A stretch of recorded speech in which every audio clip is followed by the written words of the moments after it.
y se quede nada más usted Sí, en claro. vista, ¿te parece? Pero sí, sí se ven, maestro. Sí se ven.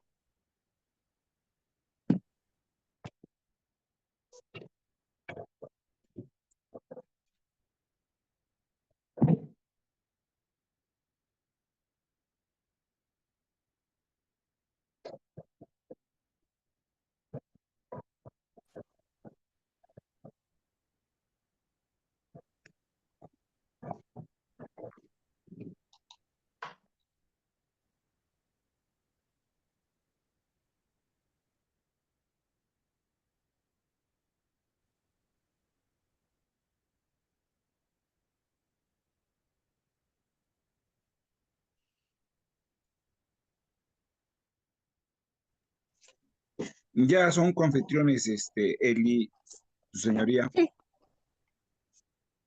sí, sí, justo es lo que ya estamos aquí, ya estoy viendo. Sí, gracias, doctor.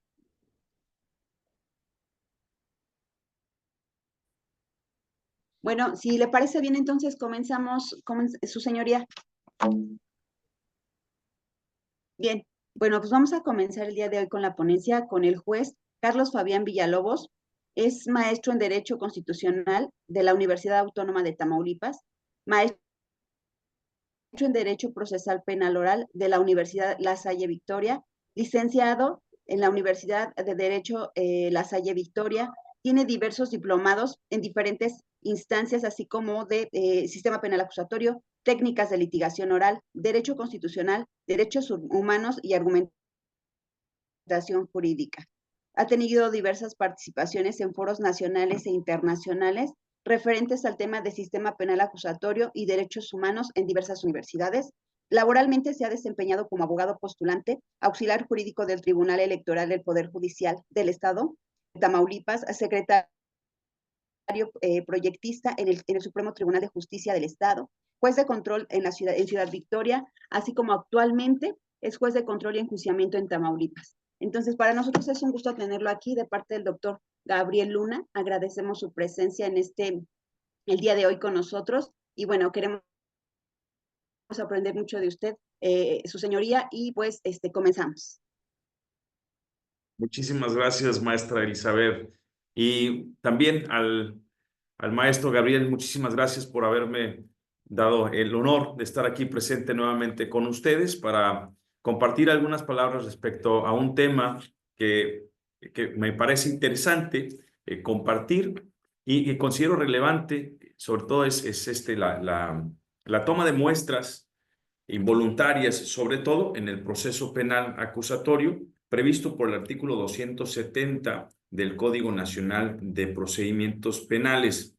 Les cuento un poquito, antes de entrar al tema, que hace unos días publiqué en las redes sociales preguntando si las personas sabían que se puede tomar muestras de manera involuntaria para luego ser utilizadas en un proceso, en el contexto de un proceso penal aquí en México, y las respuestas fueron variadas.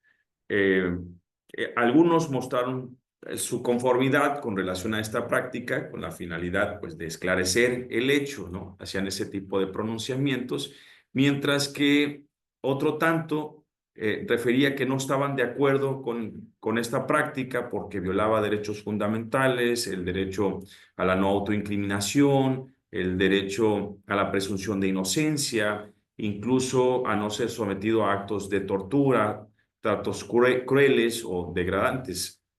Y en esa idea, o con la finalidad de atender esas inquietudes, pues comentaba con el maestro Gabriel Luna si podíamos platicar o abordar este tema precisamente en la charla el día de hoy para fijar algunos puntos que precisó la Suprema Corte de Justicia de la Nación al momento de resolver un amparo en revisión. Es el 1034, que es el que vamos a estar discutiendo a lo largo de esta hora que estemos juntos. Se resolvió, es el 1034 del 2019 y pues se resuelve el 15 de julio del 2020 en donde pues aborda precisamente la constitucionalidad del artículo 270 del Código Nacional de Procedimientos Penales, que permite el control judicial, la autorización de la toma de muestras involuntarias cuando las personas se niegan a proporcionarlas, ¿no? Entonces, pues ese es el contexto del por qué la plática del día de hoy. Espero que sea de su agrado. Y por favor, si tienen alguna inquietud, alguna duda en el trayecto de esta charla, háganla notar y la podemos atender con todo gusto. La pueden establecer en el chat o pueden levantar la mano, como estén ustedes acostumbrados, para poder dialogar respecto al tema. Bueno, como antecedente de este amparo en revisión, tenemos. Vamos a ver si puedo. Ahí está. Como estos antecedentes, tenemos un hecho que sucede en el 2017. Resulta que en aquel año, en 20 de enero del 2017, pues se vincula a una persona por el delito de homicidio. Y según la imputación que se hace en la audiencia inicial, esta persona el pasado 12 de enero del 2017, ¿sí? Ahí me equivoqué en la fecha, una disculpa, 12 de enero del 2017, refiere que estaban tripulando unas personas a bordo de un taxi cuando les cerró el paso una patrulla de policía. Descienden de esta patrulla de policía dos agentes que empiezan a interrogar a los tripulantes de este taxi y los tripulantes sacan armas en contra de los policías e intentan disuadirlos, intentan sobornarlos, ¿no? para que los dejen ir. Y como los policías rehúsan a esa actitud de soborno, pues empieza un tiroteo entre los individuos que tripulaban el taxi y los agentes policiales. Resulta que hieren a un policía y esta persona pues lamentablemente fallece y continúa el intercambio de agresiones para posteriormente pues lograr bajarse el taxi y las personas involucradas y huir de este lugar, ¿no? Posteriormente, lo que sucedió fue que se les detuvo a dos personas que estaban involucradas precisamente en estos hechos y, y ya que estaban en prisión, acuden agentes del Ministerio Público para solicitarles una toma de muestra voluntaria, ¿no? Porque recordemos que, bueno, el Código Nacional establece la posibilidad de que las personas puedan consentir a este tipo de actuaciones, sobre todo para el esclarecimiento de los hechos. Pues resulta que las personas pues, no consintieron esta toma de muestra voluntaria y esto conllevó a que la gente del Ministerio Público acudiera ante jueza de control en Tapachula, Chiapas, para peticionar precisamente la autorización para realizar la extracción involuntaria de sangre a estos sujetos. Pues al día siguiente, bueno, y esta resolución ocurre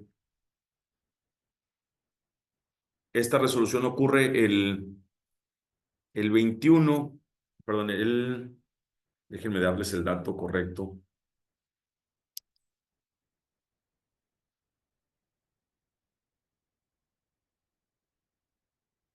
El 20 de abril del 2017, perdón, es cuando se resuelve la petición de la agente del Ministerio Público para autorizar la toma de muestra involuntaria. Resulta que al día siguiente, uno de los individuos promueve el amparo indirecto, ¿no? El 21 de abril del 2017 y argumentaba básicamente una infracción a diversas disposiciones constitucionales, sobre todo impugnaba la constitucionalidad de los artículos 252, fracción cuarta del Código Nacional de Procedimientos Penales y el 270. Si recuerdan, el artículo 252 del Código Nacional establece distintos actos de investigación que requieren de autorización previa por parte del juez de control. Y en su fracción cuarta señala la toma de muestras de fluido corporal, el vello, cabello, extracciones de sangre u otros análogos cuando la persona requerida, excepto la víctima o el ofendido, se niegue a proporcionar la misma. Por su parte, el artículo 270 pues establece las exigencias necesarias para la autorización de esta medida. Entonces, el argumento principal del quejoso en su único concepto de violación, pues era que estas disposiciones, estos artículos violaban la presunción de inocencia, el derecho a la dignidad, el derecho a la integridad personal, a no ser torturado, toda vez que finalmente mediante actos violentos se iba a realizar, se exigía la entrega de una muestra corporal, lo cual constituía pues una tortura según la apreciación del creyente, perdón, de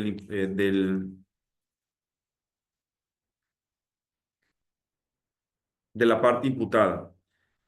Pues resulta que los argumentos principales que presenta en su demanda de amparo fueron los siguientes para apoyar su postura. Entre ellos encontramos el primero, que fue que esta medida obligaba a las personas a un trato degradante. ¿Por qué? Bueno, finalmente porque se le exigía a través del uso de la fuerza que permitiera, de cierta manera, pues extraer la toma de muestras, ¿no? Además de esto, señalaba en este concepto de violación o como parte de su argumento, el individuo, que el hecho de introducir, o más bien el procedimiento que se iba a realizar, como la introducción de un hisopo en la nariz y en la boca, incluso la introducción de una aguja a la fuerza, pues constituía un acto de tortura, que era denigrante para la persona que recibía este trato. También estableció, como parte de su argumento en este concepto de violación, que el legislador relevaba la carga de la prueba al agente del Ministerio Público en contra de la no autoincriminación. ¿Por qué? Pues en principio hay que recordar que en el proceso penal, pues quien tiene la carga de la prueba para demostrar la participación de un individuo, más allá de toda duda razonable, es la parte acusadora. Sin embargo, a través de la disposición de los artículos 270 y el diverso 252 impugnados por el individuo, pues resultaba que o lo que él decía básicamente era que la carga se revertía. En otras palabras, que él iba a apoyar su propia culpabilidad al momento de que se le obligara a la extracción de sangre, ¿no? Bueno, pues otro de los argumentos que señaló fue que se violentaban 5 derechos fundamentales con estos 2 artículos que impugnaba de inconstitucionales, particularmente los que acabamos de mencionar, entre ellos el de no autoincriminación, por ejemplo, incluso el de ser tratado con dignidad, la integridad personal, el de no ser tratado o no ser sometido a actos de tortura, entre otros, ¿no? Entonces, estos eran principalmente los argumentos que se señalan en este amparo y lo que conllevó a lo siguiente. Al momento de resolver, el juez de distrito pues apreció estos conceptos de violación y terminó por otorgar el amparo. Me anticipo a esta circunstancia, pero con algunas especificaciones. Resulta que el juez de distrito, bueno, determinó o hizo un análisis respecto de la constitucionalidad de estas normas y señaló en principio que efectivamente incidía en varios derechos humanos referidos en el amparo indirecto, ¿no? Sobre todo, por ejemplo, el derecho a la dignidad y a la integridad personal, el derecho a la intimidad, entre otros. Después de hacer este análisis respecto de los distintos derechos en los cuales incidía el este acto que se impugnaba, el juez de distrito determinó hacer un test de proporcionalidad en donde analizó las siguientes cuestiones. El primero de ellos era que la medida atendía a una finalidad legítima, particularmente la investigación y la persecución de los delitos, pero además incluso contemplaba los derechos de las víctimas, ¿no? Entonces, era como una medida constitucional válida desde este punto de vista. Como segundo criterio, estableció el juez de distrito que se cumplía con un examen de proporcionalidad. ¿Y a qué se refiere por esto? Pues hay que recordar que para los actos de molestia se deben de verificar el cumplimiento respecto a que la medida constituya un fin legítimo, pero además que sea idónea, que sea necesaria e incluso que sea estrictamente proporcional con el fin que se persigue. Y al momento de realizar este análisis, el juez de distrito pues, determinó que efectivamente cumplía con estos criterios de proporcionalidad, toda vez que pues, la toma de muestra que se exigía a la parte imputada era idónea para conseguir un fin legítimo, que era el esclarecimiento de los hechos, no la investigación. Pero además era necesaria porque si bien estableció en la resolución que si bien existían otras pruebas en las cuales se podría basar la sentencia, de manera particular, esta prueba pues permitiría determinar la correspondencia con relación a la sangre que se había ubicado en el lugar del hecho.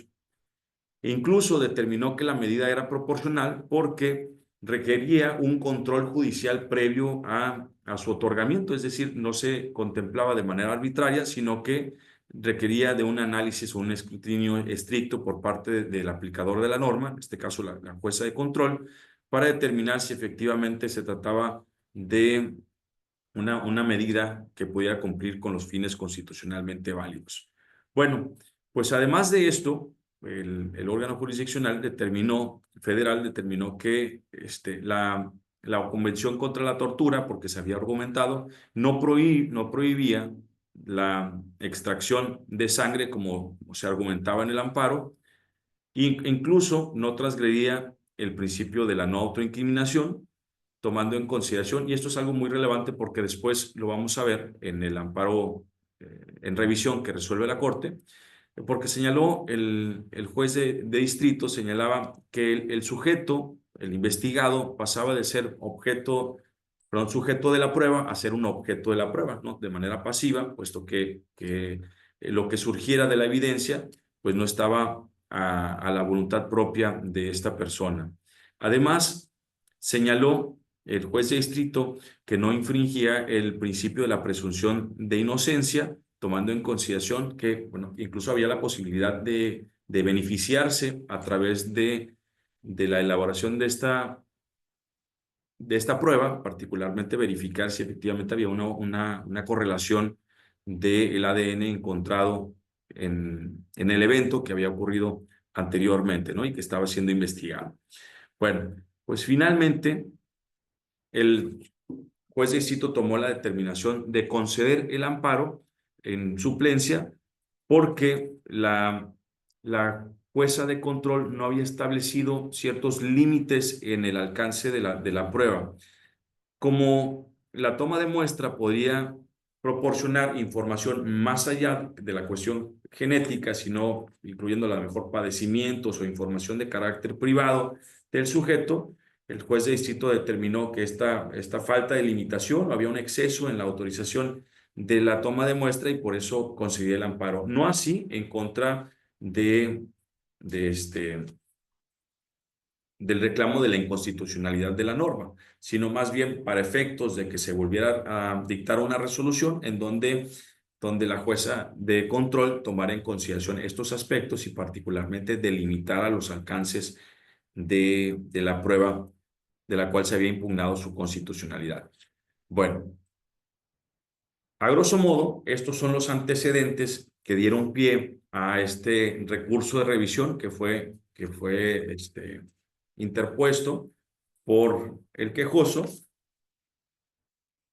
y que fue resuelto por la Suprema Corte de Justicia de la Nación, les comentaba, el 15 de julio del 2020.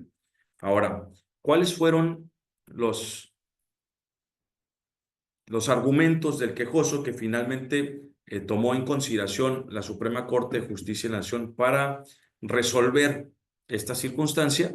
Y bueno, principalmente era la impugnación del artículo 270 del Código Nacional, informando que este atentaba contra los derechos fundamentales, particularmente a ser tratado con dignidad, a la integridad, a no ser torturado, e incluso que la resolución incumplía con el principio de exhaustividad. Y ahorita vamos a ver poco a poco el desarrollo que hace la Corte respecto a estos agravios. En primer lugar, bueno, señalaba el recurrente que se violaba el principio de exhaustividad, y particularmente porque había expuesto en su amparo que este acto, proveniente del artículo 270, pues violentaba diversos derechos fundamentales, y el juez de distrito únicamente se había ajustado a analizar el principio de privacidad o intimidad, no así como había una afectación con relación a los demás derechos. Además, que realizaba una incorrecta interpretación del artículo 2 de la Convención contra la Tortura, al señalar que no se encontraba prohibida este tipo de actuación, particularmente el uso de la fuerza para extraer una toma de muestra, ¿no? Y finalmente precisó que el juez de distrito lo había cosificado en el sentido de que se le ubicó como un objeto de prueba y no reconociendo su calidad de humano. Estos agravios fueron atendidos de la siguiente manera por la Suprema Corte de Justicia de la Nación. En primer lugar, pues atendió al principio de exhaustividad. ¿Y qué nos dice la Corte al momento de estudiar el fondo del asunto con relación a este principio? Bueno, empieza refiriendo la Corte que los juzgadores tienen diversos métodos de interpretación, o existen diversos métodos de interpretación, y los juzgadores pueden utilizarlos como herramientas para dilucidar circunstancias que se les presenten al día, ¿no? Que no existe una disposición jurídica o bien jurisprudencial que obligue al juzgador para optar por un método y no por otro interpretativo. Entonces, desde un ejercicio hermenéutico, la opción por cualquiera de estos resultaría válido, siempre y cuando pues, se cumpla con la debida fundamentación y motivación, incluso el principio de congruencia, ¿no? El analizar todos los conceptos de violación expuestos por el quejoso. De ahí que refería la Corte, bueno, que existen algunos métodos como el test de proporcionalidad, la interpretación conforme, incluso el escrutinio judicial, y que cualquiera de ellos era viable para ser tomado en consideración por el órgano jurisdiccional, al no existir, como les refiero, una disposición jurídica que les obligara a tomar uno en particular. Por eso se determinó infundado este argumento, precisando que si el juez no había seguido la línea argumentativa propuesta precisamente en el amparo, esto no generaba en sí un agravio suficiente como para conceder la protección de la justicia federal. Como les comentaba, pues se reiteraba que existen distintas herramientas hermenéuticas de las cuales se puede hacer valer el juzgador, y la única exigencia pues es que analice todos los conceptos de violación expuestos por el quejoso, ¿no? Además, definía la Corte que el juzgador había optado por realizar un examen de proporcionalidad, famoso test de proporcionalidad, para verificar que el acto emanado del artículo 270 del Código Nacional era constitucional. Incluso,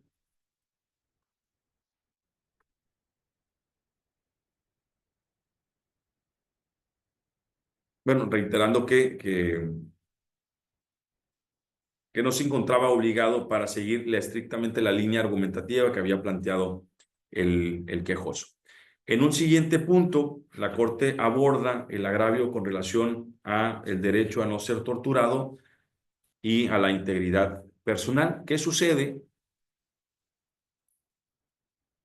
en esta parte de la resolución? Pues finalmente la Corte determina o establece el marco jurídico de donde deriva este derecho a no ser torturado, y es el artículo 22 de la Constitución Política de los Estados Unidos Mexicanos, en donde se establece o proscribe de manera absoluta la tortura, ¿verdad? en virtud de que se prohíbe cualquier trato cruel, cualquier trato inhumano o degradante. Incluso el propio artículo 20, en su apartado B, fracción segunda, pues recoge este derecho que tienen todos los imputados a no ser tratados mediante tortura o tratos crueles o inhumanos. A su vez, refirió la Corte que estos derechos también, a no ser torturados, pues son un derecho reconocido a nivel internacional, y citó la Convención Americana de Derechos Humanos y el Pacto Internacional de Derechos Humanos, particularmente en cuanto a la primera, los artículos 5.1 y 5.2, y el segundo, el séptimo, para establecer el marco teórico sobre el cual iba a ser la línea argumentativa la Corte. Ahora, determinó la Corte que para estar frente a un acto de tortura, porque es lo que se argumentaba en el amparo indirecto y en el amparo revisión, habría la necesidad de acreditar los siguientes elementos, y esto lo ha establecido en una línea jurisprudencial. Podemos citar, por ejemplo, las tesis tortura, sus elementos constitutivos, tortura, grados de violación del derecho a la integridad física o psíquica de las personas, entre otras, en donde surgen estos elementos que refiere la Corte y que vemos en pantalla.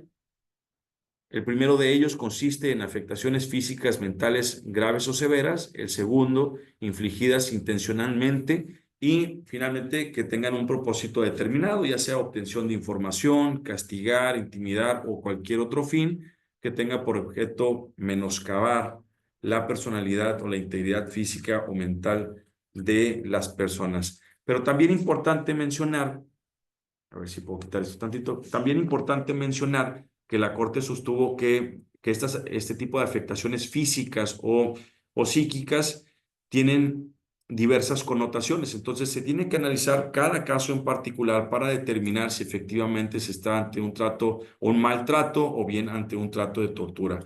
También es importante precisar que existe una línea muy delgada respecto de cuándo se considera un maltrato, un trato inhumano, un trato degradante, un trato cruel, y cuándo podría considerarse la tortura en sí.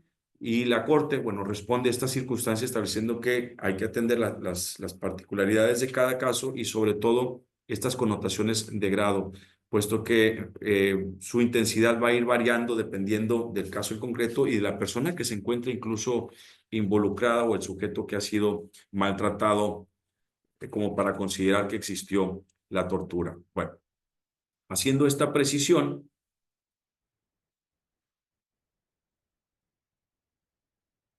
la Corte determinó que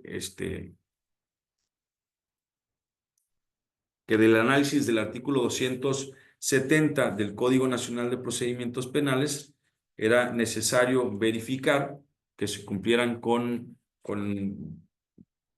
dos componentes, o más bien dos puntos de vista. El primero de ellos era un punto de vista objetivo, en donde, a ver si aquí puedo poner.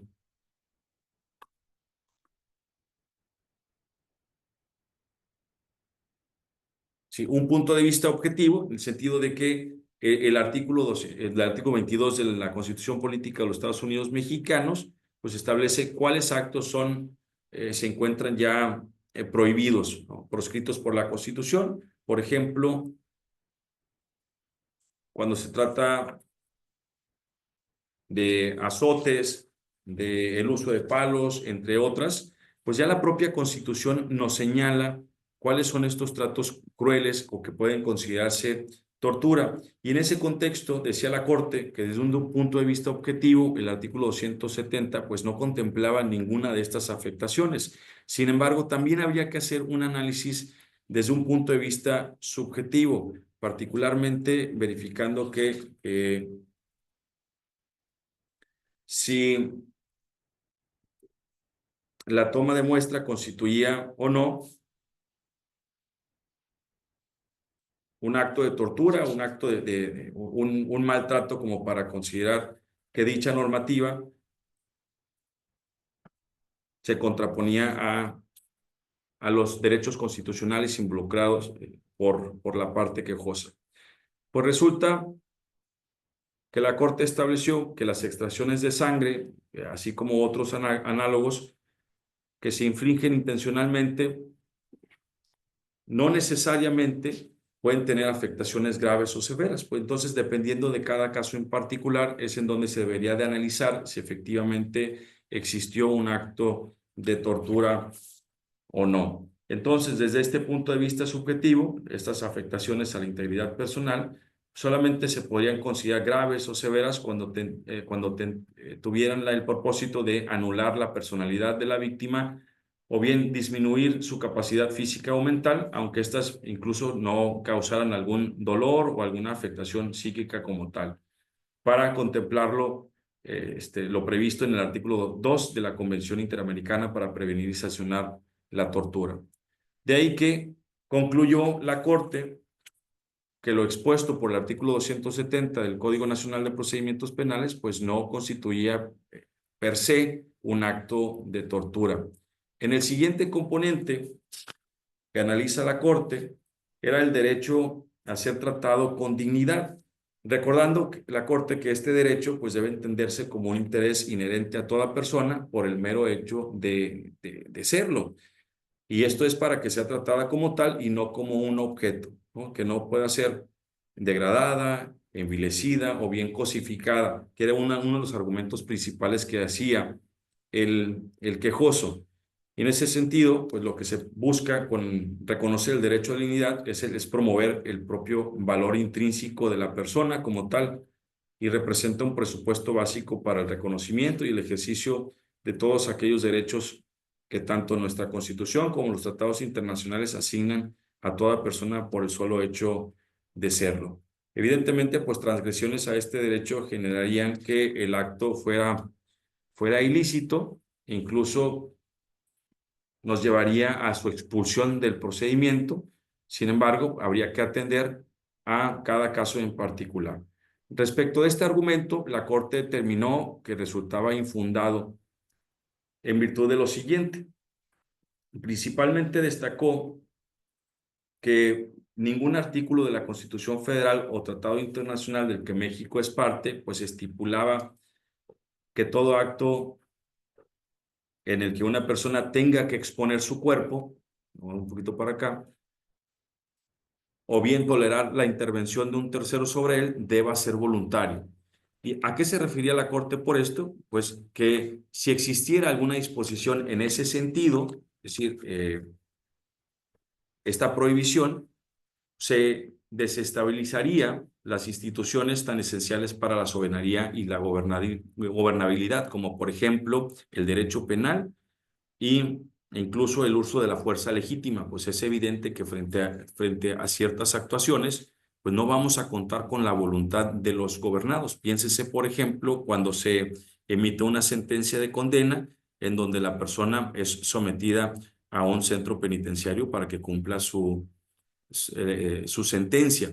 Y estas actuaciones, evidentemente, pues no son, en la mayoría de los casos, se podría decir, de forma voluntaria por los sujetos a quienes se les impone esta obligación. Entonces, como refiere la Corte, pues no todo acto para exponer el cuerpo o tolerar la intervención debe ser voluntario. De ahí que pasaba a un análisis distinto respecto al derecho de dignidad, a determinar si el uso de la fuerza en estos casos particulares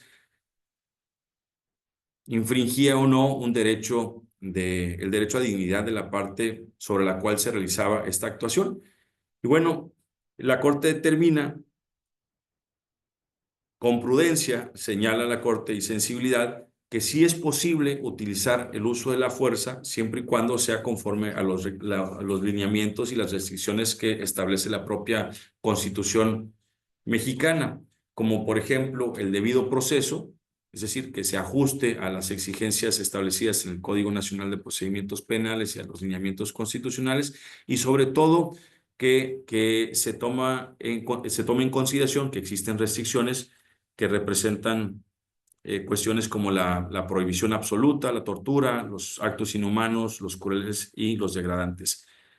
De ahí que, como segundo punto, la Corte determina que este artículo, el 270 del Código Nacional, si bien existe una afectación a ciertos derechos de la parte sobre la cual se ejerce, pues no violentaba el derecho a la dignidad. ¿Y por qué?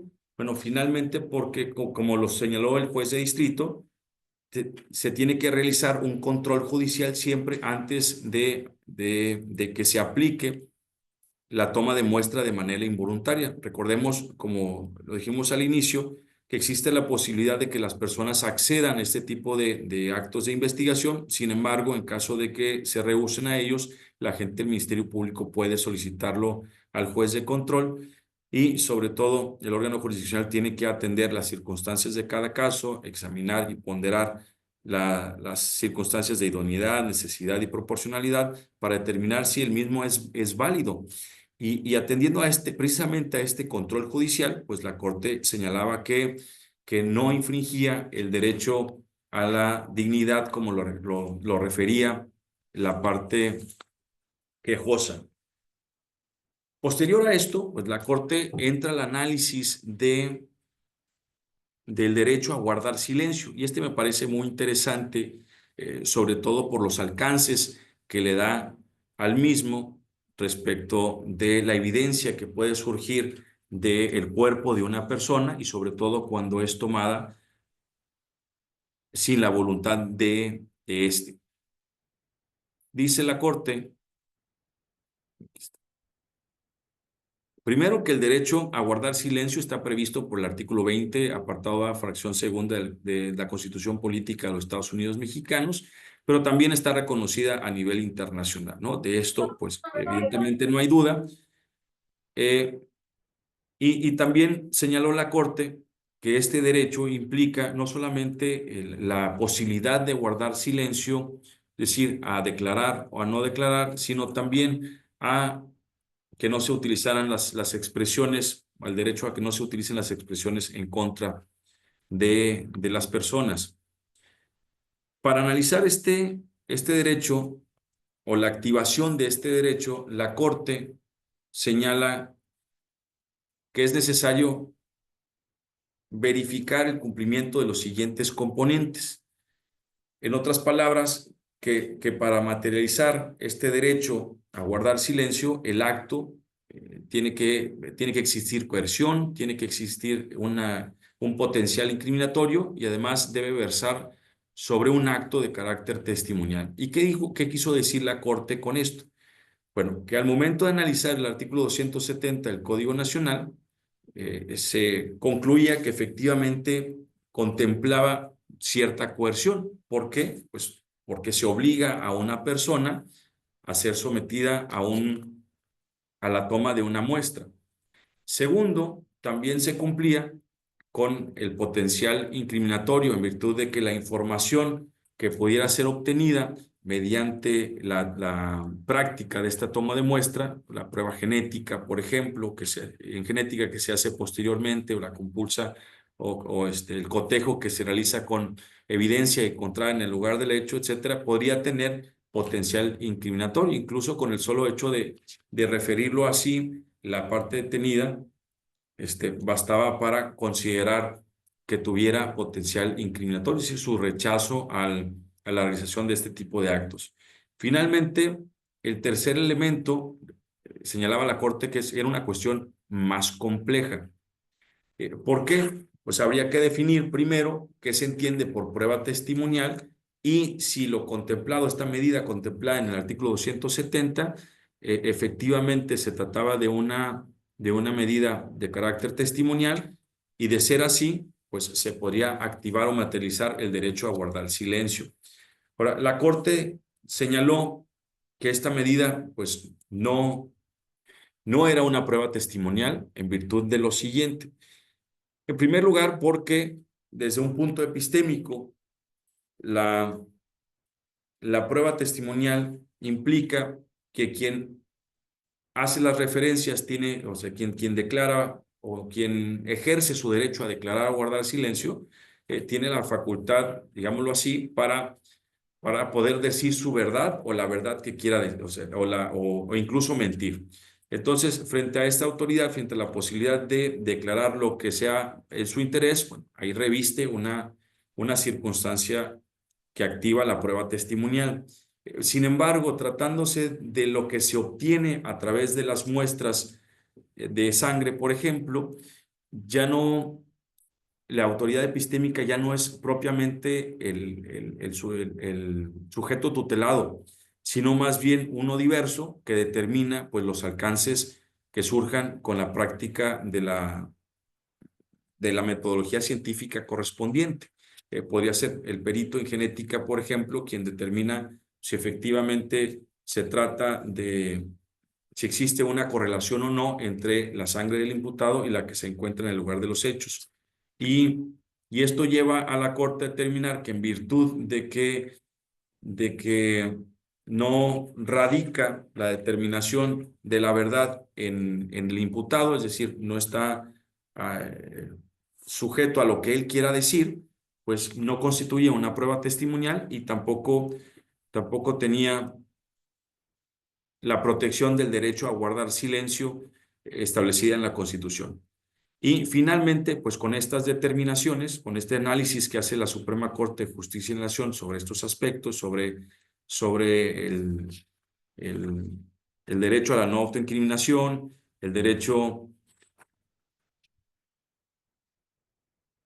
a guardar, el derecho a guardar silencio, el derecho a ser tratado con dignidad, el derecho a no ser torturado, llega a la conclusión que pues que no se violaron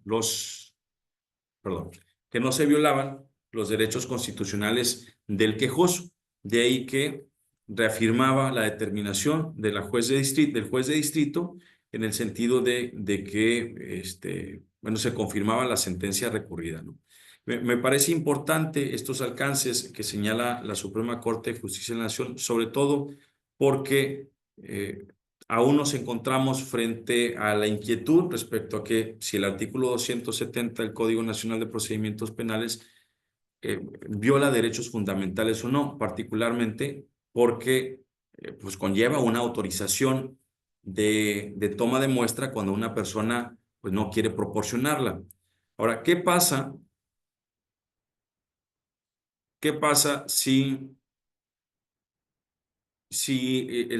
la autoridad se excede al momento de aplicar el uso de la fuerza cuando se está realizando este tipo de actuaciones? Pues la Corte también ha señalado que esto constituye propiamente un acto de tortura y puede verse desde dos vertientes. Una, como delito, ¿no?, sancionado por el orden jurídico mexicano, y otra como una violación a un derecho fundamental dentro del procedimiento penal que tiene a su vez distintas consecuencias. En cuanto al delito, pues evidentemente si una autoridad jurisdiccional se encuentra frente al argumento en alguna audiencia en donde el sujeto refiera que durante la toma de muestra fue tratado inhumanamente o que fue denigrado o que se utilizó, no sé, algún mecanismo con la finalidad de vencer su resistencia, como por ejemplo el uso no sé, de algún palo o algo por el estilo. Entonces, el juez de control tiene la obligación primero, pues de dar vista a las autoridades correspondientes, a la gente del Ministerio Público, para que se inicie con la investigación de los actos de tortura denunciados por la persona imputada. Pero además de esto, también tiene graves repercusiones dentro de un procedimiento penal, como por ejemplo la ilicitud de la evidencia obtenida por medio de este tipo de tratos crueles y la expulsión del procedimiento, no solamente de esta evidencia obtenida directamente, sino de aquella que derivó de la actuación irregular por parte de la policía. Entonces, y les recomiendo, si tienen la oportunidad, de analizar el protocolo para juzgar casos de tortura y malos tratos. Este es de la Suprema Corte de Justicia de la Nación, en donde precisamente hace un análisis respecto de los alcances de la tortura, es decir, define la tortura como delito, pero también como violación de derechos fundamentales dentro del procedimiento penal. y sus consecuencias.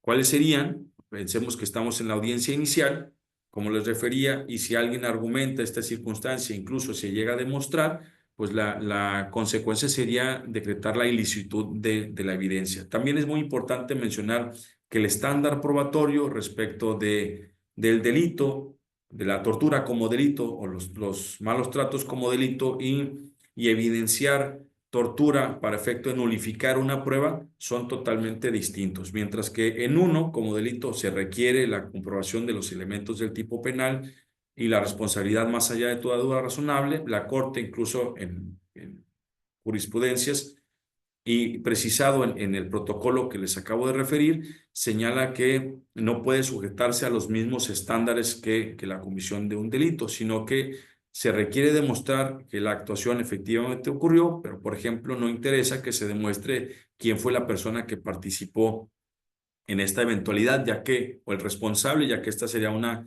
situación sujeta a otro procedimiento. Pero sí nos reitera las consecuencias de estos actos, que son la nulificación del mismo, es decir, la declaratoria de ilicitud de cualquier acto que se realice con violación a derechos humanos, pero además su expulsión del proceso. Entiéndase por esto que no puede ser utilizada dentro del proceso para generar efecto alguno, ya sea para respaldar una resolución del órgano jurisdiccional o bien para apoyar una línea investigativa del agente del Ministerio Público o la recaudación derivada de otros medios de prueba con motivo de actos de violación a derechos fundamentales, ¿no? Entonces, estas serían las consecuencias que pudieran ocurrir si existen excesos al momento de que se aplica el uso de la fuerza durante una toma de muestra involuntaria practicada en contra de una persona investigada. Y bueno, ciudadanos. Señoría, tenemos una manita levantada de alguna duda. ¿Podemos Sí, pasarla? claro, adelante, por favor. ¿Sí? Adelante, tengo a Josué Vera. Josué, a tus órdenes. Está apagado su micro, Josué. Al derecho a la no autoincriminación. En un asunto que prácticamente tengo, detienen a unas personas y les descubren, según ellos, bolsitas de cannabis sativa y polvo blanco, ¿cómo se llama? Metanfetamina. ¿Qué pasa? Primero hacen el descubrimiento y al final es cuando le leen sus derechos. La verdad yo tengo, y que me queda claro, y quiero atacar desde ese entonces, hacer la nulificación, perdón, del descubrimiento, debido a que jamás le leyeron los derechos en el momento que fueron interceptados por la policía, y una vez que hacen el descubrimiento, le leen sus derechos, el derecho a no autoincriminarse, pero ya se habían autoincriminado. Entonces, bajo esas circunstancias, señoría, ¿qué razón le asiste a usted en su caso de que usted fuera el juez y yo le expusiera que en términos del 97, párrafo primero, artículo 20, apartado A, fracción novena y 8.2 de la Convención Interamericana de Derechos Humanos, estaría en condiciones de nulificar el descubrimiento hecho por los policías una vez que han sido violentados los derechos humanos de un representado? Bueno, es que, ¿sabes qué? No te escuché claramente porque está algo bajo tu micrófono. Si pudieras A ver. precisar, o creo que el mío estaba bajo, una disculpa, era el mío.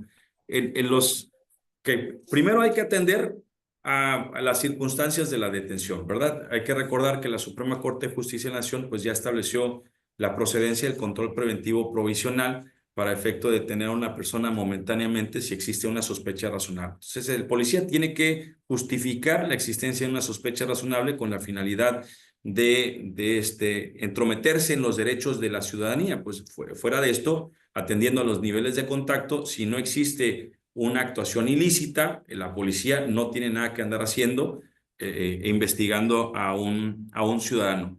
Pero si existe esta sospecha razonable de que se está cometiendo un delito, entonces la policía está facultada para aproximar a la ciudadanía. Pero esa aproximación, insisto, tiene que ser gradual y dependiendo de cada caso. En el supuesto, me decías, en el supuesto que comentas, ¿cuál fue el motivo de la aproximación de la policía? Ninguna, únicamente, bueno, ellos mencionan de que estuvo ingiriendo bebidas alcohólicas en vía pública, que iba caminando hacia un poblado. Y como le dijeron que era una falta administrativa, le dijeron que se detenga.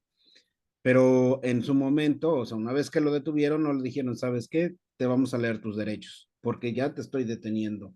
Quiero ver qué hay más allá. Ya una vez que pase lo siguiente, quiero que descubras lo que tengas, ¿no? Llegan, lo detienen, es una falta administrativa que andes tomando en vía pública. Digo, bueno, podría ser, ¿no? Más sin embargo, le dicen, "Oye, queremos ver qué traes en las bolsas, ¿no? Supuestamente Y ya. el cliente sacó y ya le dice, bueno, traigo esto y esto. Pero jamás le leyeron los derechos. Una vez que ya dijeron, ahora sí estás formalmente detenido, te leo los derechos. Ya se había autoincriminado, de acuerdo a lo que usted nos acaba de mencionar también, y eso pues yo lo tengo presente para argumentarlo en audiencia, porque va a la formulación de imputación, fue en libertad. Lo Muy dejaron bien. libre de sede ministerial porque expuse en este caso, otros temas como el 1 diagonal 2018, la inconstitucionalidad declaratoria general. Pero ese Sí. es otro. Ujú. Ya. Bueno, regresando al tema de los niveles de contacto y la intensidad que puede surgir entre uno y otro, la Suprema Corte de Justicia de la Nación, bueno, ha señalado que es necesario, mm, ¿cómo lo expongo? Es necesario justificar el nivel de intensidad. En otras palabras, si existe una sospecha razonable, en un primer momento de contacto sería que el policía se pueda aproximar a un ciudadano, realizar una revisión superficial del sujeto, lo que comúnmente se conoce como un cacheo, y esto tiene la finalidad de salvaguardar la integridad propia del agente. Por ejemplo, el sujeto puede estar escondiendo un arma y el policía necesita saber, no, que está bien, que su integridad o su seguridad no está comprometida.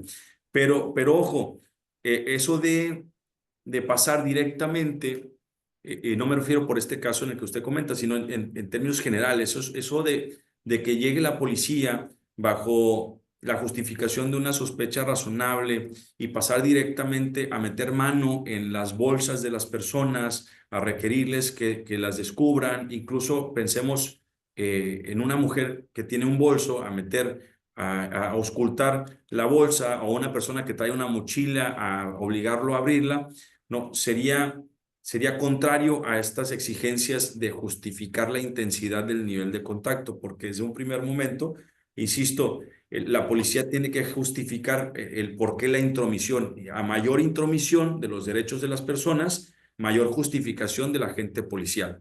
Y eso es siempre. Si el policía, después de cachear a una persona, no de auscultarlo superficialmente, presume que tiene un arma, entonces podría ser una revisión más profunda, pero no antes. Y lo mismo sucede con las posesiones de las personas, como los vehículos. Puede surgir que a una persona se le detiene momentáneamente porque se sospecha que está cometiendo el delito de posesión de vehículo robado, ¿no? Entonces, frente a este escenario, el policía se puede aproximar al sujeto, pero esto no le daría la facultad de ingresar inmediatamente al vehículo o pedirle al sujeto que abra su cajuela, ¿sí? Sobre todo porque, si bien se le permite esta restricción temporal del derecho ambulatorio del sujeto frente a la observación de, de, de condiciones objetivas que le generan esta sospecha razonable, tiene que justificar la necesidad de entrometerse con mayor detalle o mayor intensidad a las posesiones de la ciudadanía.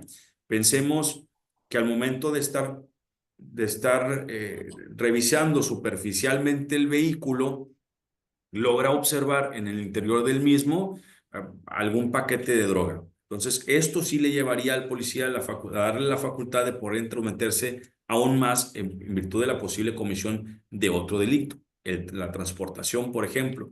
Pero fuera de este escenario, pues no habría facultad, no habría justificación, más bien, de que el policía pudiera este, abrir la cajuela del sujeto, o bien pedirle que descienda del mismo, porque recordemos que lo que está haciendo el policía, pues es una primera aproximación y está despejando esta sospecha razonable. Y como les comentaba, si en el momento de estar despejando la sospecha razonable advierte la comisión de otro de hecho delictivo, la intensidad, ¿no?, se aumenta, y esto permitiría el tercer momento que ha señalado la Corte, y que es propiamente la flagrancia y la detención, ahora sí en sentido estricto, de la persona. La primera se le denomina generalmente una retención temporal de derecho, ambulatorio, por ejemplo, y la segunda, ya en flagrancia, pues sería una detención en estricto sentido, y de ahí pues realizar todas las exigencias que establece el artículo 16 constitucional, como poner a disposición al sujeto ante la agente del Ministerio Público de manera inmediata, y a su vez al órgano jurisdiccional dentro de las siguientes 48 horas, etcétera. Entonces sí, habría que analizar casos como este, pero también pensar que en estas detenciones administrativas podría caber la posibilidad bueno, si existe la facultad, la legislación lo permite, de la detención del sujeto, que al momento que esté en los separos se pueda, por cuestiones de seguridad, hacer una auscultación de su ropa, y a lo mejor ahí es donde se podría advertir la posesión de un objeto prohibido, ¿no? O de un narcótico, por ejemplo. Sí, aquí el punto es en el momento que es retenido, en el momento que es retenido jamás se le lee los derechos. Se le lee una vez que ya le sacaron todo lo que traía. Bueno, ahora sí estás formalmente detenido, ahora sí te voy a leer tus derechos. Cuando ya se le violó, ya se le retuvo, es cierto que hay niveles de contacto, eso me queda claro. El único detalle que en el momento de la retención, el policía, siento yo que tiene la obligación de decirle, ¿sabes una cosa? Estás retenido por esta circunstancia. Estos son tus derechos, y si tienes algo que te autoincrimine, pues te leo tus derechos, porque después tendré que hacerte una revisión coloquial, ¿verdad? Esa es la forma que yo actuaría como policía, pero en este caso soy abogado.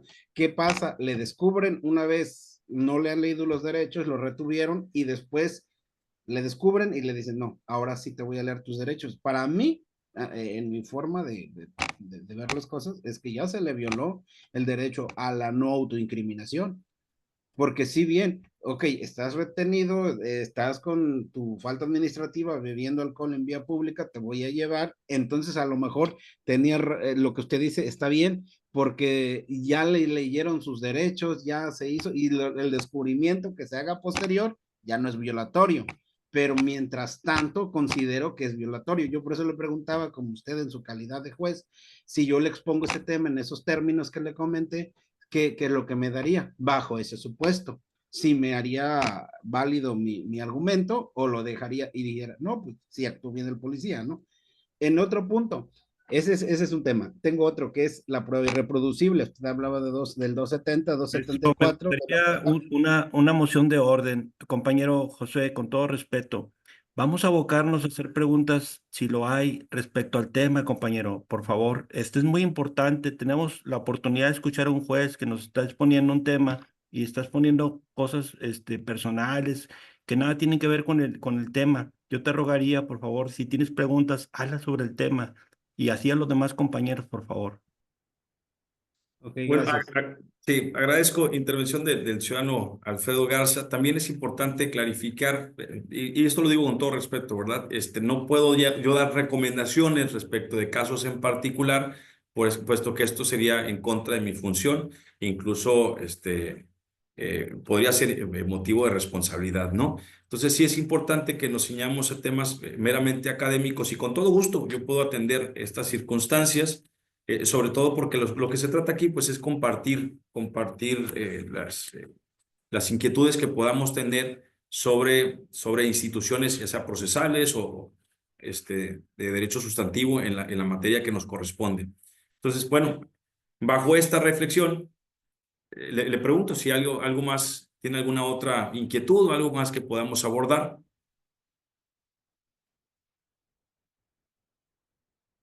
¿O alguien más? No sé, Alberto. Sí, muy buenos días, ciudadano. Acá saludándolos desde el estado de Chiapas. Maestro, una pregunta. Entiendo que una vez que el Este juez de asunto fue de control, por allá, ¿no? Perdón, discúlpame. sí, Este asunto los hechos fueron precisamente de Chiapas. lo que pasa es que no anoté el amparo. De hecho, pregunté en el grupo cuál era el amparo en revisión, no lo. 1034 del 2019 es el amparo directo, el amparo en revisión, disculpa. Gracias, Sí. ciudadano. Entonces la pregunta era, ciudadano, entiendo que el juez de control, a solicitud del Ministerio Público, resuelve, que se realice la extracción de sangre, por ejemplo, en dado caso que así lo solicitara. Pero ¿qué pasaría si, me imagino que cuando usted ordena, le dice al Ministerio Público que él tendrá que hacer pues los procedimientos para que realice ese acto de investigación? Pero ¿qué pasaría si en el llegado el caso, el imputado o acusado mm, no permitiera esa extracción de sangre, digámoslo así?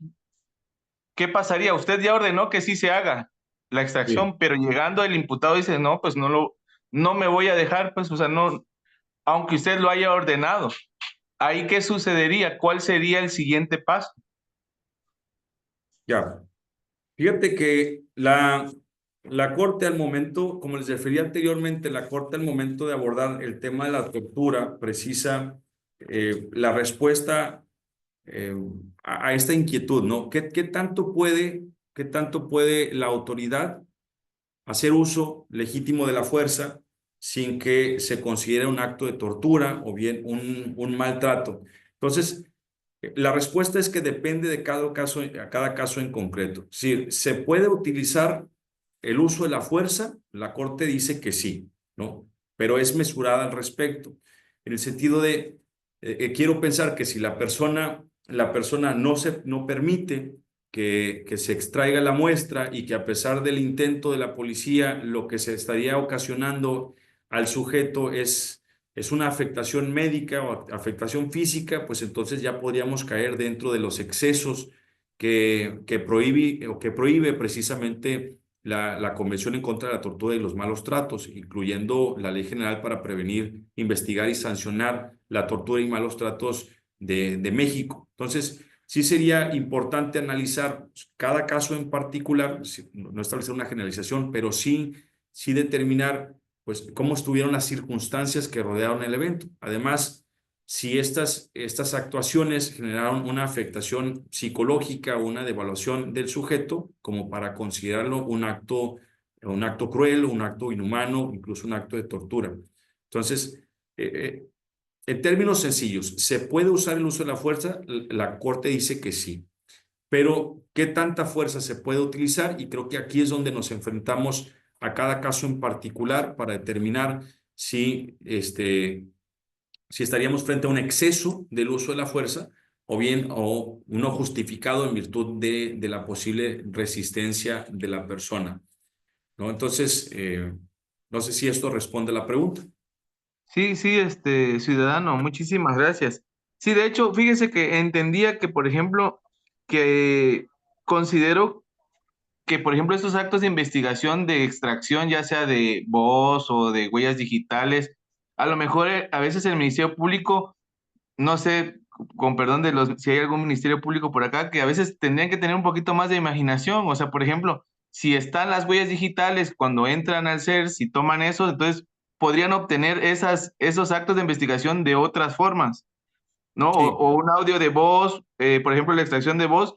Por ejemplo, ellos tienen a veces los CDs de las audiencias iniciales y todo eso, y de ahí podrían obtener ese tipo de, de los actos de investigación, o esos también tendrían que tener algún permiso ciudadano. sí, todo acto tiene que ser analizado bajo este examen de proporcionalidad. Si todo acto de molestia tiene que ser analizado bajo este esquema. Siempre hay que determinar primero si se trata de un fin legítimo, reconocido en la Constitución, el esclarecimiento de los hechos, evidentemente es la investigación de los delitos, por supuesto, pero también tenemos que analizar si la medida es idónea para el fin que se persigue, analizar si es necesaria, y esto es muy importante porque pues se debe de verificar si existe alguna menos lesiva que permita cumplir con el fin deseado, el objeto que se intenta clarificar, ¿no? O esclarecer. Si la hay, entonces esta la vamos a descartar. Si no hay necesidad, por ejemplo, de la toma de muestra porque tenemos otra forma de obtener esta evidencia, pues entonces habría que optar por la menos intrusiva a los derechos fundamentales del ciudadano. Y así es como el agente del Ministerio Público, el investigador, tiene que analizar en un primer momento la posibilidad con sus expertos, con los peritos que tenga a su disposición, la posibilidad de realizar actos de investigación de distinta índole y verificar cuál es, con estos expertos, lógicamente, cuál es el que menos pueda lesionar al individuo, por decirlo de alguna manera. Y toda esta información es la que se tiene que proporcionar al juez de control para que analice a su vez el examen de proporcionalidad y pueda determinar si está cumplido en su totalidad para autorizar si estamos hablando de la toma de muestra involuntaria, ¿no? El 252 pues también establecen, como referías, algunos otros actos que requieren de control judicial, entre ellos vamos a ver los análogos a la toma de muestra, por ejemplo, y dentro de esto, pues requieren de una autorización judicial. Y hay otros escenarios en donde requieren control judicial, ¿no? Por ejemplo, el levantamiento del secreto bancario, el levantamiento del secreto fiscal, entre otros, ¿no? Pero ciñéndonos al tema del día de hoy sobre la toma de muestras de fluidos corporales, vellos o cabellos, etcétera, bueno, esta es la exigencia que debería cumplirse por parte del solicitante y la verificación por parte de la autoridad que autorice esta medida. ¿Sí? Paso, Mauricio, no sé Sí, si hay maestro. algún orden, si me pueden ayudar. No, maestro, Vale. no, sí. Quien sigue es Edgar Iván, después Sí, Enrique. Por favor, adelante, Edgar Iván. Sí, gracias. Como solamente veo las manos levantadas, pero no sé quién va primero, quién va segundo, pero adelante, te escucho. Edgar Iván, ¿es su turno? Edgar. Sí, perdón, No, ok. perdón, Ah, ok. perdón. Sí, maestro, retomando un tantito el tema del compañero de Chiapas, cuando la persona se niega, digo, ahí yo veo un pequeño problema, ¿no? Porque pues la autoridad autoriza, valga la redundancia, la toma de muestras, la ordena, pero el ejecutante, quien va a tomar la muestra, y cómo puede identificar la delgada línea de hasta dónde el uso razonable de la fuerza. ¿Sí? O sea, si la va a tomar un perito químico para, digamos, una muestra genética, pues yo como perito simplemente le diría, se niega, punto, listo, y hago mi informe. Si va a requerir el auxilio de la policía, por ejemplo, pues hasta dónde el policía, porque pues si le hago manita de puerco, pues ya a lo mejor estoy violentando, ¿no? Sí, por supuesto, sí. Entonces yo podría decir, le pregunto, señor, ¿usted quiere? No, pues no me dejo, pues no me voy a poner a pelear con él para meterme en un lío. Claro. Entonces yo diría, por el lado de la víctima, la autoridad ministerial está incumpliendo una orden jurisdiccional. Entonces, de todos modos, en este caso, el servidor público, pues si hace, puede hacerlo mal y tener líos. Si no hace, también puede enfrentar una responsabilidad. Y aquí el detalle es la delgada línea. ¿Hasta dónde el funcionario público, en este caso, quien va a hacer la toma de muestra, ya sea el químico, el perito, y en conjunto con la policía, pueden distinguir sobre todo esto? Si a abogados, si a autoridades, doctos, expertos en la materia jurídica, les toma un profundo análisis y la reflexión que hacen incluso los juzgadores, se toman el tiempo para analizar, poder dilucidar y decidir cómo es que le pedimos a nuestros agentes que resuelvan de facto, en el momento, a un nivel que estamos reconociendo. Siendo abogados, muchos no tenemos claro, incluso con todo respeto, algunas autoridades tampoco, hoy requieren un concienzudo análisis para poder llegar a una determinación con todos los elementos. Cuando en este caso, quien realiza, en este caso policías, en este caso la gente operativa, tiene que tomar una decisión en ese mismo instante. ¿Y cuál sería la delgada línea? O sea, ¿qué sí le permito? Cuando un juez da la orden de sí, recábele su muestra, es una orden. Sí, ¿Hasta gracias. dónde? ¿Hasta dónde va a aplicar? No puede decir, bueno, puede hacerle manita de puerco, pero piquete de ojos, no. Digo, perdón por la expresión. El ejemplo, sí, sí. No, sí te entiendo y realmente es complejo establecer, definir una línea delgada que no debe cruzar. Por eso señalaba que cada caso en particular debe analizarse como para determinar si existe un exceso del uso de la fuerza. Me gustaría, fíjense, voy a darle una breve lectura a lo que señala la Corte en su resolución. La Corte precisa,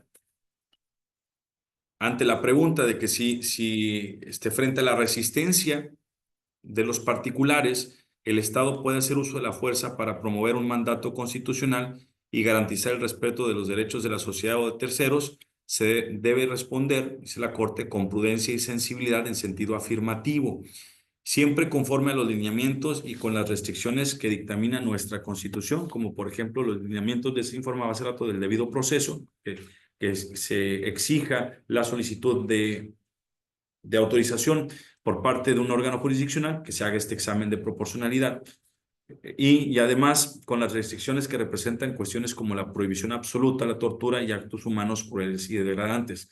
Entonces, esto nos lleva también a reflexionar lo que la Corte nos ha señalado, que significa un trato cruel o un trato degradante, es decir, cuándo se puede actualizar una de estas circunstancias. Entonces, incluso la Corte continúa señalando en este amparo en revisión que existen alternativas a la ejecución forzosa de medidas como consecuencia de la negativa de cooperar con la orden judicial, como cuando su ejecución implique forzosamente una transgresión inaceptable a los derechos fundamentales del imputado. ¿Cómo son las medidas de apremio? Pero ojo, en este párrafo la Corte, si bien hace alusión a la posibilidad de uso de las medidas de apremio, también nos señala que esto solamente en el caso en que el sujeto sea distinto al imputado. Es decir, si es respecto de una tercera persona, se pueden utilizar las medidas de apremio. Pensemos que se requiere de el ADN de un tercero involucrado, ¿verdad? Por alguna circunstancia, si no quiere prestarse a la toma de muestra, entonces podría hacerse el apercibimiento, incluso el desacato, etcétera. O bien, señala la Corte, porque no se trata del imputado, la elaboración de registros en los que se haga constar la negativa de proporcionar las muestras solicitadas para que esto tenga un impacto posteriormente en el procedimiento correspondiente. Entonces, ¿qué pasa si la persona se resiste y no puede ser controlado por la policía? Porque recordemos también que si una persona empieza a realizar agresiones en contra de los agentes pueden responder. O sea, hay distintos niveles del uso de la fuerza que están justificados. Entonces, tendría que ser un análisis de caso por caso para determinar hasta dónde pueden los policías intervenir o sujetar a la persona para poder realizar esta actuación sin que se considere un acto cruel, inhumano, degradante, o bien se pueda escalar a considerarlo como un acto de tortura. Gracias, maestro. Sí. Tenemos la manita de Enrique H. A ver, Adelante, Enrique. Enrique. Gaspar. Su señoría, muy buenas tardes. Soy el licenciado, perdón, apenas prendí mi cámara, es que vengo circulando No se preocupe, mientras no vaya circulando ahorita, manejando y hablando. Sí, señoría. La situación es esta. Miren, yo considero que a lo mejor estamos un poco equivocados los compañeros, porque cuando existe auxilio judicial para la toma de muestras, yo apenas acabo de tener unas en un asunto. En este caso, el agente del Ministerio Público solicita al juez de control la toma de muestras. El juez de control, tomando en consideración que ya existe abogado, cita al abogado, cita a la gente a otro ministerio público completamente diferente, y en este caso a los peritos en materia de química Claro. y química. Y entonces el juez nos cita, apertura la audiencia, si pudiéramos llamarlo, y le dice al imputado: a ver, me solicitaron auxilio judicial para la toma de muestras. Y le dice: independientemente, señor X, usted quiera o no quiera llevarse a cabo la toma de muestras, yo la estoy ordenando, y también le ordeno aquí a la gente del Ministerio Público y a los químicos o a los peritos en la materia, así como a los policías de investigación, que utilicen la fuerza necesaria para llevar a cabo la extracción de su toma de muestras. Así que usted decida, lo hacemos en forma tranquila o utilizando la fuerza necesaria que yo estoy autorizando en este momento. Digo, cuando nosotros definitivamente como defensa estamos plenamente conscientes que mi representado no tuvo ninguna participación, abogado, ninguna manifestación, su señoría, platiqué con mi representado y está en toda posibilidad en este caso, de poder permitir el uso, perdón, la extracción de la toma de muestras. Digo, definitivamente, si sabemos que nuestro representado no está en posibilidades de colaborar, porque sabemos que existe algún tipo de responsabilidad, y ahí, como está presente el abogado, pues también nosotros como abogados, ¿no? La valoración no queda a condición de la gente, de la gente de investigación, sino que está presente el abogado particular o el abogado público, el Ministerio Público, el químico o los peritos de lo que se trate, y el agente de investigación, y esto es por cuestión de seguridad de las partes. Y lo único que hizo mi representado es, definitivamente, yo sí me dejo sacar las muestras, y se acabó el problema. Por eso yo digo que la valoración de la extracción de la toma de muestras no queda a consideración de los agentes investigadores, sino más bien queda a consideración de las partes, señoría. Es cuanto, señoría. Ahí sería, digo, y ya contestó usted en base a la cuestión de los protocolos de la Corte, que definitivamente que también no se debe ir trastocar esa línea tan delgada que existiría entre el uso de la fuerza necesaria y la tortura, ¿no? Es cuanto, señoría. Sí, sobre todo porque hay que recordar, por ejemplo, cuando estamos hablando de toma de muestra, pensemos en el ADN, por ejemplo.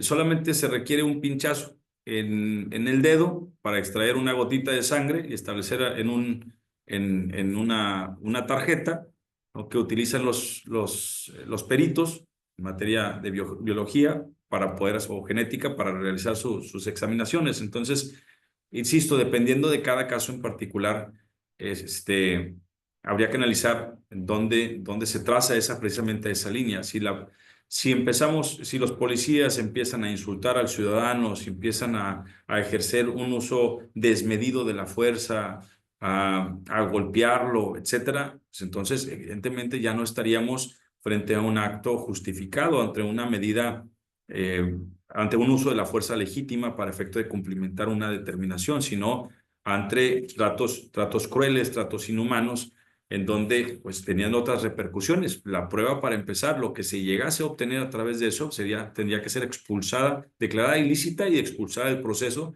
y de nada nos serviría, ¿verdad? Y además los agresores, los policías, podrían enfrentar cargos por la comisión del delito de malos tratos o de tortura. ¿Con quién seguimos? Perdón. Seguimos con Mauricio. Gracias, señoría. Mauricio, adelante. Sí, maestra, buenas tardes. Buenas tardes, Mauricio. Quisiera yo saber su opinión. Se trata, bueno, retomando el tema de la toma de muestras. En este caso estamos hablando de una muestra de ADN, la cual fue solicitada por la representación social. En un primer momento ya se autorizó que se realizara la toma de muestra para corroborar digamos, la paternidad de un varón con una menor. Entonces, estamos hablando de un tema de carácter penal. Resulta que para esto la toma de muestra, la primera, se realiza en tiempo y forma dentro de la fase de investigación complementaria. Una vez que se toma la muestra, como a los 2-3 días, el juez le ordena al Ministerio Público que cierre su investigación y que formule su acusación.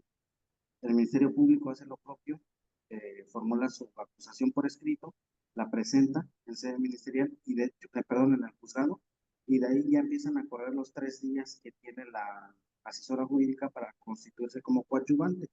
El tema aquí es de que en ese inter, la asesora jurídica presenta un escrito donde refiere que ella de primera mano ya tuvo el resultado de la prueba de ADN y el genetista concluye que la toma de muestra tiene ciertos detalles. En este caso refieren que la toma de muestra presenta cromosomas de una mujer, que es una situación muy inusual. Por lo tanto, solicita o sugiere una segunda toma de muestra. Repito, para esto ya se había cerrado la investigación complementaria, ya está corriendo en la fase escrita de la etapa intermedia.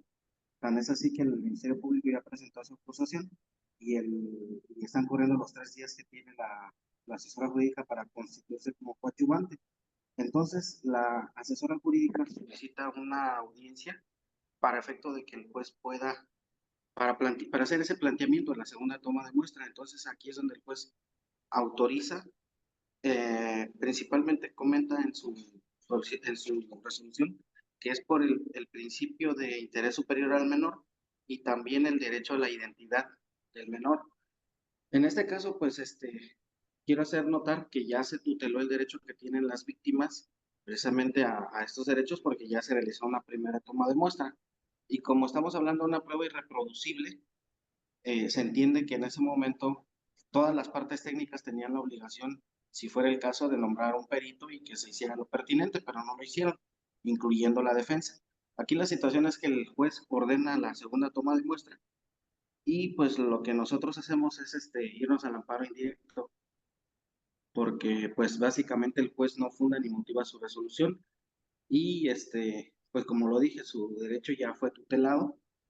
Entonces, en este sentido, el asunto se encuentra ahorita para resolución en amparo. Quisiera saber su opinión al respecto en relación a la actuación de este juzgador y sobre todo saber si en un momento dado es prudente que se haya ordenado una segunda toma de muestra, entendiendo que ya estamos fuera del tiempo que marca el mismo código para actos de investigación.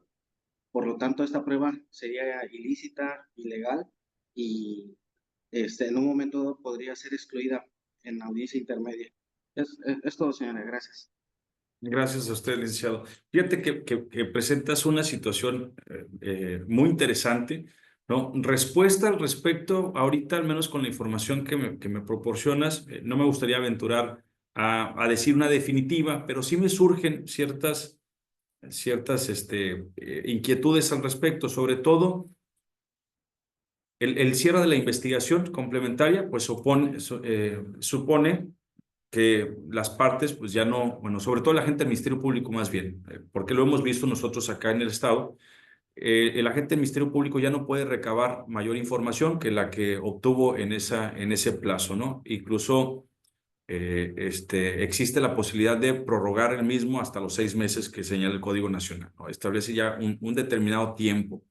Y bueno, pues eso el legislador fue el que fijó esa temporalidad para garantizar que se cumplieran con el término constitucional. Quiero pensar de que se juzgue en 1 año. Con relación a los actos de investigación solicitados por las partes, podría realizarse a lo mejor alguna apertura de la investigación para que se pudieran desenvolver estos. Pensemos que a lo mejor no estaba listo y ante esa situación solicitar la prórroga. Y frente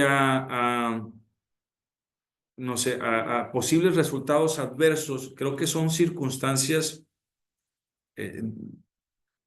que debiera tomar el oferente la prueba al momento que está solicitando su desarrollo, pero también antes del cierre de investigación. No sé si me explico.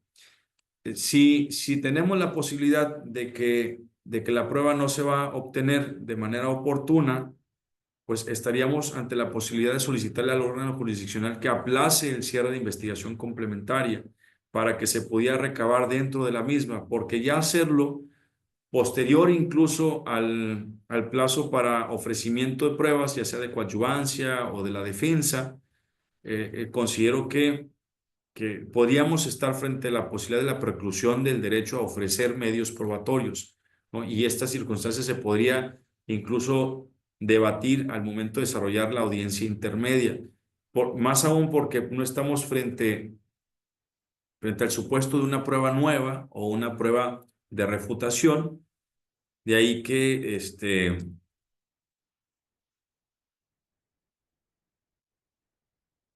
no estoy seguro de que se pudiera ordenar ya en esta etapa en particular el desarrollo de una evidencia, ¿sí?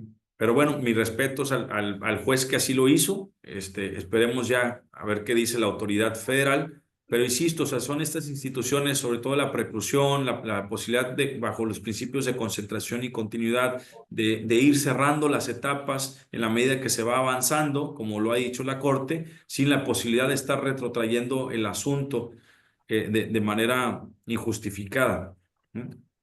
Sí, maestro, de hecho, Gracias, maestro. disculpe, Muy bien. nada más a manera de complementar, el Ministerio Público solicitó en 3 ocasiones ampliación del plazo de investigación, le concedieron 5 meses. Antes de que ellos hicieran esta petición, solicitaron nuevamente una última prórroga por 1 mes más para cumplir con los 6 meses, pero ya no se lo concedió el juez. Le dijo ya se prolongó de manera innecesaria el plazo de investigación complementaria y por lo tanto te instruyo a que formules tu acusación, ¿no? Entonces, por eso es que el Ministerio Público ya presenta su acusación y de hecho al momento de que la presenta ya no ofrece esa prueba como tal, sino que en este caso ya es una incidencia que plantea la asesora jurídica.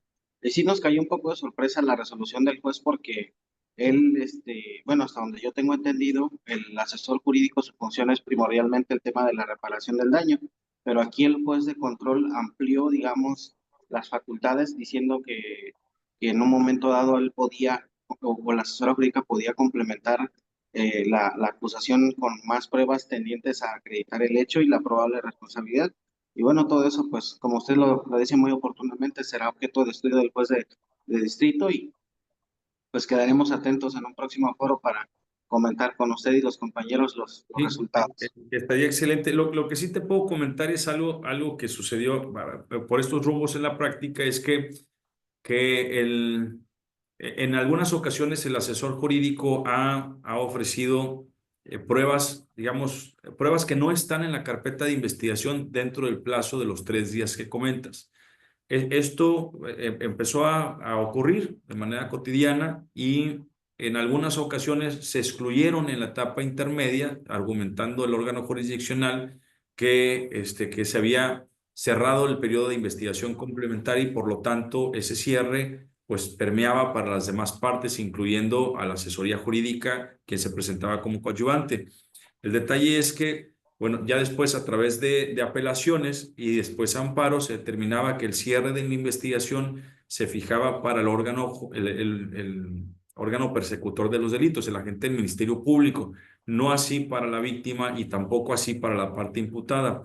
¿Qué quiere decir esto? Pues que la víctima pudiera recabar todavía información fuera de la investigación durante esos 3 días para ofrecerlas y a su vez el imputado en los otros 10 días que tiene, incluso que no estuvieran, digamos, recabadas o que no se hubiera hecho de ellas durante la investigación complementaria. Pensemos en una entrevista de un testigo que se recabó durante estos 10 días. Entonces, el argumento era por la parte contraria que debía excluirse porque se recabó fuera de la investigación complementaria, independientemente de que la defensa pues tiene la investigación paralela, pero se hizo posterior. Y en el argumento de la asesoría jurídica sucedió algo similar. Finalmente se terminó también por autoridad federal que el cierre de la investigación era para la gente del Ministerio Público, no así para las demás partes, quienes todavía tenían la oportunidad de esos términos que establecía la legislación secundaria para recabar y ofrecer medios de prueba, ¿no? Bueno, sí. Si no te molesta, Elizabeth, yo creo que Ok, sí, si, maestro, dígame. si podemos concluir, lo que pasa es que tengo ahorita un compromiso a las 12:30. Claro que sí. Sí, claro que sí, maestro. Maestro, Pues maestro, muchísimas perdón, gracias. mi pregunta Muchísimas es, gracias.